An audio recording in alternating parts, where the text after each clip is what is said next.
ஆலயா cotton வேட்டிகள் ஷர்ட்டுகள் wedding celebration.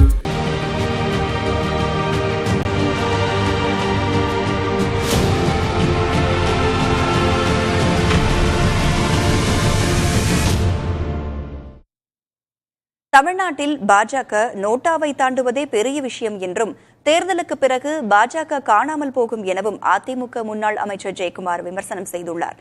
சென்னையில் அவருடன் நமது செய்தியாளர் ராஜ்குமார் நடத்திய கலந்துரையாடலை பார்க்கலாம்.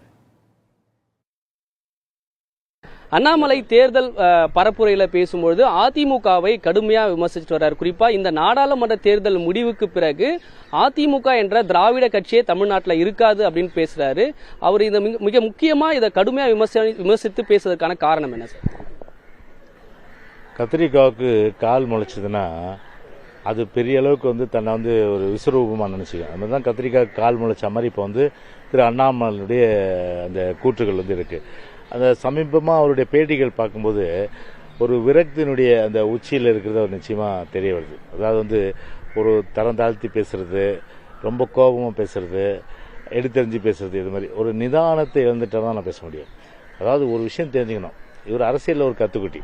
இவரை பொறுத்தவரை ஒரு அரசியலில் ஒரு நீண்ட நெடிய வரலாறு கிடையாது. பொதுவாக தமிழ்நாட்டுடைய வரலாறு தெரியாதவர் தான் திரு அண்ணாமலை அவர்கள்.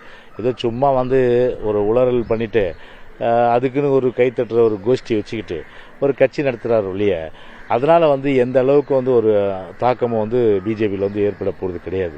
ஒட்டுமொத்தமாக தேர்தல் பிறகு இவங்க தான் காணாமல் போயிடுற நிலைமை வரும்.